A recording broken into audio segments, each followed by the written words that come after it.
Folks, welcome back. Rudy Alpha Investments. Today we're going to have a generic financial conversation. I just want to have a shorter video, not long. I just want to stand here. I want to talk to you all generally about finance and the state of what's going on right now. Okay. Obviously, this is being filmed about April 12th, 2022. So about mid-April. Obviously, stock market is very turbulent. Inflation is hitting all-time crazy highs and a lot of concerns, and obviously people's wages have not moved much, and everything from the cost of food to fuel to rent and expenses across the board have skyrocketed. The only thing going to the moon in 2022 is inflation and things that just pretty much pound you in the face, like Chuck Norris' stepsister. So I want to give everybody just a kind of a general financial kind of outlook of where I see things right now. We're in I feel like this is a transitionary year. I feel like we had the 2020 crash and problems and virus, Optimus Prime stuff. 2021, post-money printer go burr. Everything was just, fuel was just dumped on the economy to flare it up and keep things moving forward. 2022, well, the fire department's here, cooling things off, raising interest rates, dumping water on all this crazy wildfire. And we're trying to resume this normal, kind of a normal range of inflation, asset prices, and just really where things should be priced at for stocks, real estate, collectibles, crypto, the cost of the washer dryer repairman, the cost of a taco, the taco index, So that's what I'm thinking about today. That's really what I wanted to go over. I want to start with, first of all, overall the collectible market. And then we're going to kind of blend that into this kind of the equity stocks and real estate and crypto a little bit, but overall collectibles right now. As we talked about, the majority of the flippers in the sports card world, the Pokemon world, they got crushed, they're gone. They got crushed, they're gone. People were submitting 1,000 card submissions to PSA and Beckett to have 1,000 Pikachus graded and 800 variants of sports cards graded. Now that they're finally coming back and PSA's finally catching up and all this stuff, prices are garbage. Most people aren't going to make money. Most people are going to take a substantial bath. When I mean substantial bath, I'm talking probably at least 50% declines and 50% losses financially. So, is that good or is that bad?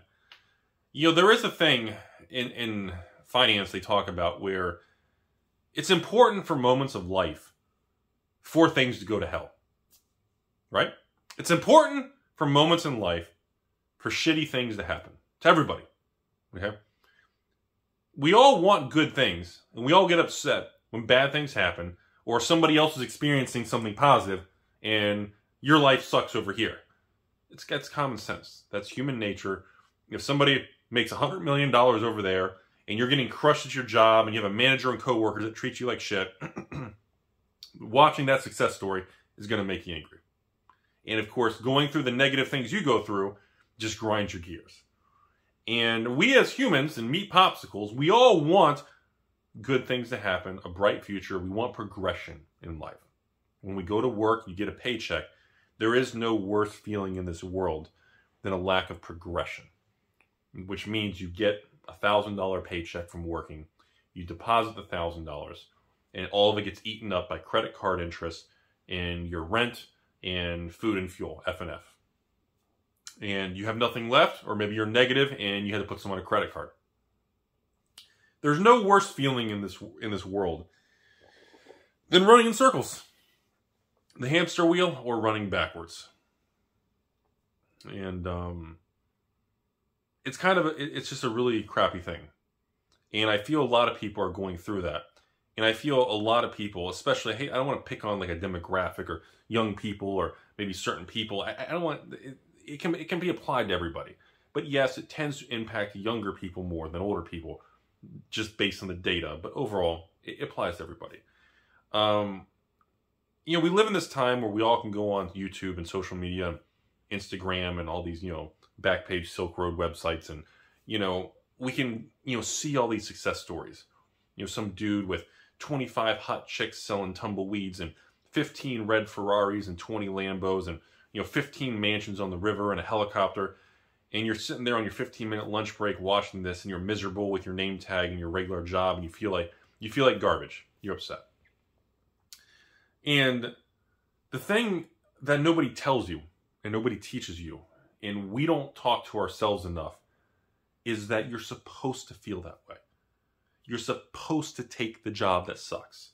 You're supposed to go through, as the old generations in this country, in the United States, the baby boomer generations would call it a rite of passage. At least that was what my parents pitched to me when I was an auto mechanic or worked in a grocery store, or, you know, just did all kinds of basic retail jobs when I was younger, or waited tables in restaurants. My dad used to tell me, son, it's a rite of passage. It's like, Dad, this sucks. He goes, congratulations, you're an American. Grind it some more. I was like, Dad, this is shitty. I don't want to do it. I want to quit. He said, of course you do. That's how you know you're on the right path. And I was like, who says that? You know? And I look back at that stuff, and I appreciate and understand the value and the importance of money more today than I did then. Back then, when I get the paycheck, I'd be excited to buy, I don't know, soup up my car with different wheels or spoiler neon lights in the Fast and Furious era. Or maybe go out with some of my friends and find some chicks or something. I don't know, some other young people stuff. I'm an old fart now, but, you know, I remember them. And I didn't care. I was like, hey, I got $100 extra. Who cares? Woo! You know? And now that I'm older, when I get money, it's like, okay, we can buy ABC or park money here, or okay, bills are paid here. We got this much left. Okay, should we buy some shares of stock? Should we add to the collectibles? Should we move the inventory? Should we add to a crypto? Should we put this towards, start looking at another piece of real estate for additional rental? Should we just look for land to lock in and clear the land and sit on the land? Like you guys saw the blue haunted house where I did the video with the flesh and blood. You know, that's actually, I'm going to film that. It's in the pop, and it's actually about 50% demolished as I'm filming this video. And, you know, just let the land sit. You need to determine how to navigate that stuff. And the point of this rambling is that I don't think anyone talks about enough the importance of going through bad things and crappy jobs and very low-paying things. And because we've all been there. You get a low-paying job, and some manager or person above you, you see them in this position, and you're going, seriously, this happens. Tell me I'm wrong. You're sitting there going, how the fuck did that? That's the guy in charge? The guy's a moron. How the hell did that moron, how is he making 6 figures? The guy's an idiot. We've all been there. And that's the way the world works. That moron probably didn't get the job for being the smartest, you know, sharpest crayon in the box. You know, he probably got it for serving his time, or just either getting lucky in the right place, right place, right time, or some other outside variable that we don't know about. And I'm just trying to explain, to swing it back to the beginning of this video, it's important to experience the mental fortitude in problems of bad things. It's important for bad things to happen to good people. I know, you ain't gonna hear that on many channels. Let me give you an example. When you go through tough times, you kind of hit those capitulation. You hit the bottom. You bottom out. You say, well, I lost it all. Screw it. Survival mode, whatever. When you go through stuff like that, it is a scientific fact, at least when I Googled it, and Google's always right, hey-o, that when any human experiences a traumatic, trauma-related, intense event, especially negative, more so positive, it's so intense in your brain and body of reacting to it, it literally rewires your brain. It literally carves and etches that memory into your head. You guys know what I'm talking about. We've all had bad things happen, and you can see that car accident, see what happened to that person, that ex, that job, that money, that loss, that problem. You can visualize it. It doesn't matter how long ago it is. It could be 10, 20 years ago. You can visualize that person, place, or thing. And that's, you know, that's because your brain experienced something so intense, it literally created an etched foil in your head. I know, it's crazy sounding. And you know, when things turn, or when other things approach you in life, you see these opportunities differently. When you're older and you come into money, or maybe a new job or a new interview, you're gonna visualize things differently. When you start having good things happen, which happens, good things happen to everybody, whether you want to acknowledge it or not, or you can be a Debbie Downer or negative Nancy, but good things are still going to happen. You're going to appreciate it and look at it differently. If and or when the day comes that you come into money, a windfall, you win something, a promotion in something, or you just find a good business, you start a business or get promoted a job, you're going to handle that money very differently. And that's the conclusion of that is you can tell the people who've seen things. You can tell the people who've been through shit and back. You can tell the people who've walked through that valley of the shadow of darkness. You can see it. You can feel it. Because those people behave differently when they get the money. They respect it. They're even when people are mean or do bad things, they tend to not respond with more negativity. And, you know, I've been on YouTube for over 6 years. Endless amounts of terrible messages. Other YouTubers make videos about me, hate me, scam, whatever you want to call. And, you know, yeah, I'm not perfect. I've gotten things wrong. I've called bad things and picked a bad investment, or that's okay. Again, the goal is to get the majority of things right in life and to reduce the amount of things you get wrong.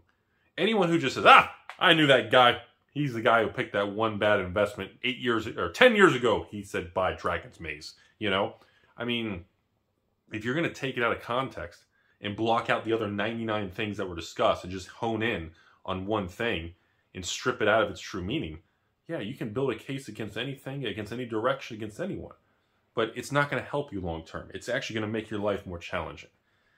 And, you know, as we march through 2022, I think about that as it applies to the collectible world. And I think we are still in a golden era of the collectible world.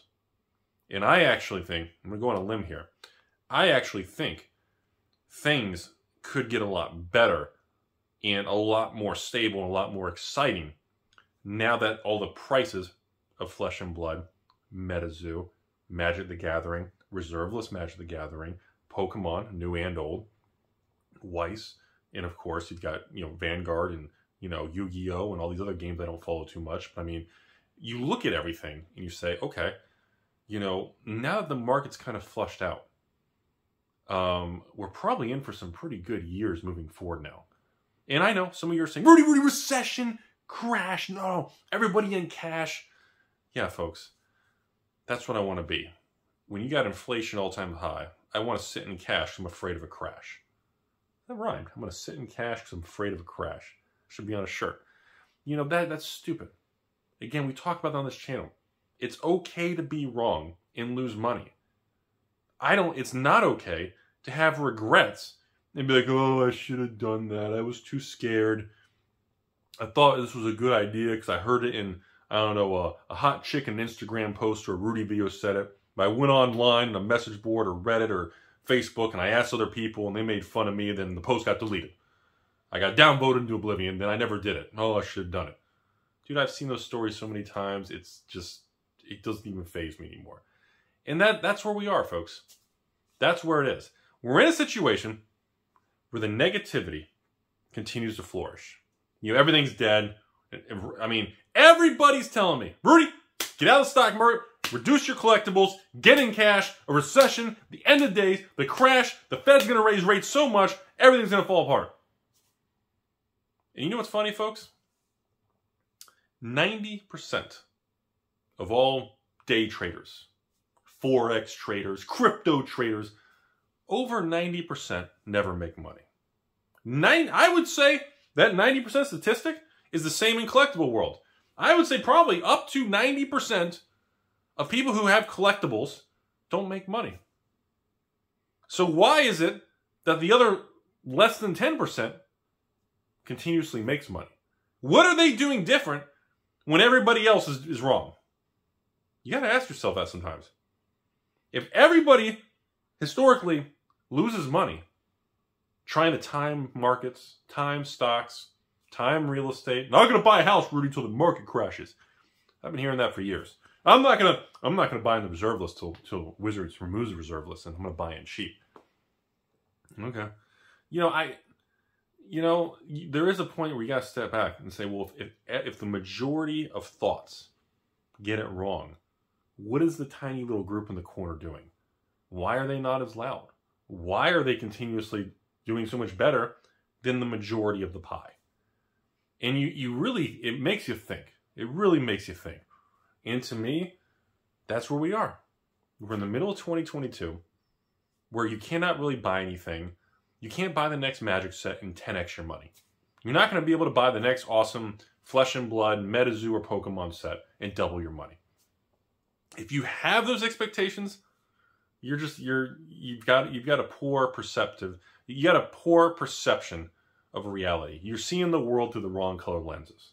Now, do I think buying and holding the next Flesh and Blood, Metazoo, even the Pokemon, even a Magic standard set, do I think the next Magic set, Streets of Capenna, cannot make you money into the future?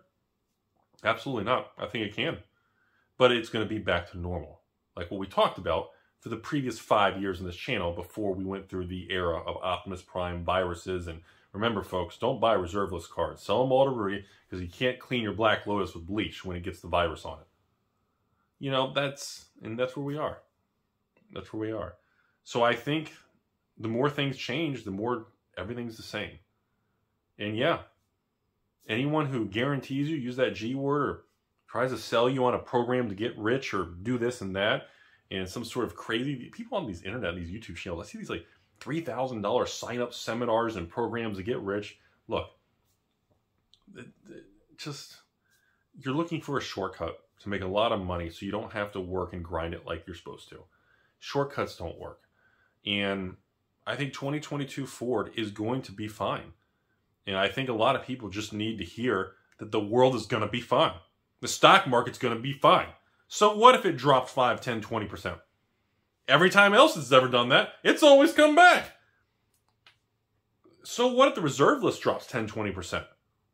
Are you going to open up your safe and Rudy Vault and just start throwing all the cards out a window? You know? So what if you buy the new Magic the Gathering Streets of Capenna collector box? Even if you go on TCG Play right now and you buy it for $220 and it drops to $199, are you just going to like freak out and open your back door and chuck it into the yard? I mean, I don't understand why market swings make people so emotionally agitated. And people who are like that need to have a talk with themselves in the mirror, and they need to maybe think about just moving to a different sector. And maybe they shouldn't save and invest. Maybe they should just be a Timmy their whole life, work, get a paycheck, and do what Hallmark says. Hallmark says there's a Hallmark holiday every month that you're supposed to take your money and inject that money back into the economy to keep the money machine going burr, to keep the wheel in the sky on, keep it turning. Remember that. Investors and collectors tell you to save and hoard everything. Hallmark says every month, go to your local events, spend money, and stimulate the economy. That's all I got. Have a great day.